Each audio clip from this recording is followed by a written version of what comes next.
Assalamualaikum warahmatullahi wabarakatuh. Kepada yang terhormat dosen pengampu mata kuliah Kewarganegaraan Bapak Rifki Ahmad Sumantri, SPDI MPDI. Sebelumnya perkenalkan, saya Rina Vidianti, NIM 230103081.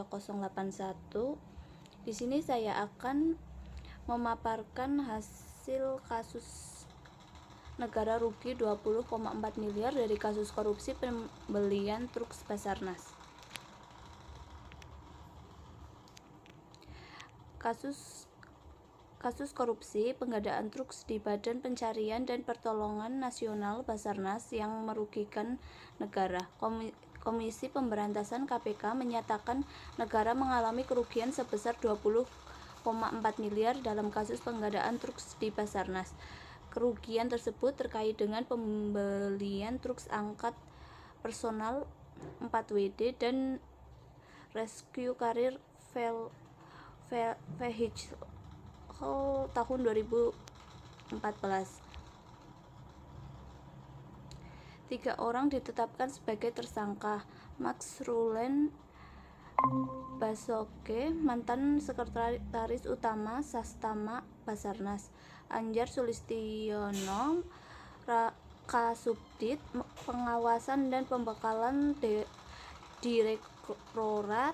Direktorat Sarana dan Prasarana Basarnas periode 2013 sampai 2014. William Widarta, Direktur CV D5 Mandiri.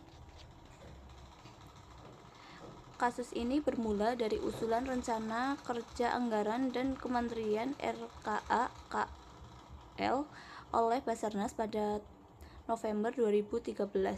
Max sebagai kuasa pengguna anggaran KPA memberikan daftar calon pemenang kepada Anjar dan tim kelompok kerja Pokja di Basarnas. PT TAP Karya Abadi Prima, perusahaan yang dikendalikan William, menjadi pemenang lelang proyek.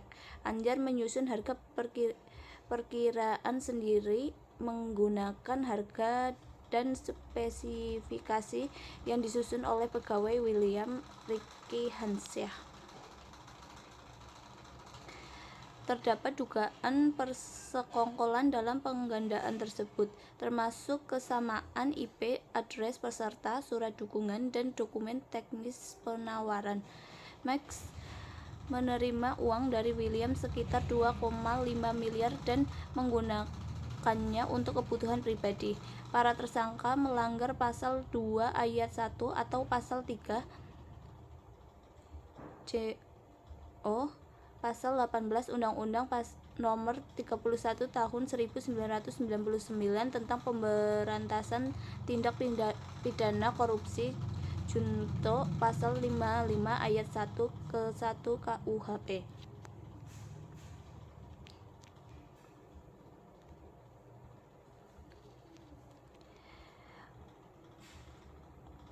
Komentar: modus operandi dengan melakukan persekongkolan dalam lelang dan manipulasi harga merugikan modus yang sering terjadi dalam kasus korupsi. Hal ini menunjukkan bahwa masih banyak kelemahan dan sistem penggandaan barang dan jasa di Indonesia.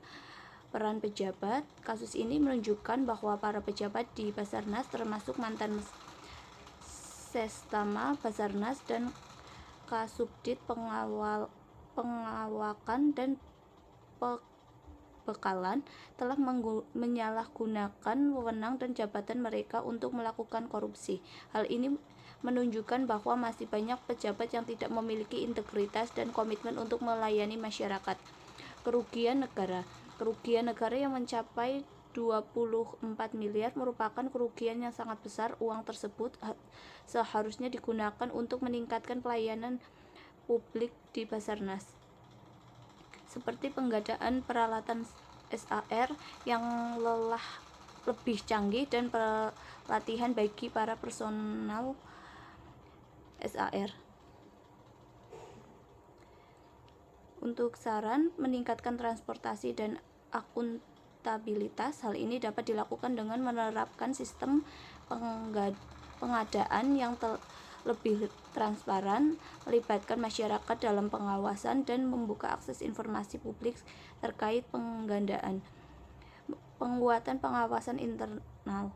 Hal ini dapat dilakukan dengan meningkatkan kompensasi dan integritas para pengawas internal, serta memberikan mereka kewenangan yang lebih besar dalam melakukan pengawasan, meningkatkan sanksi.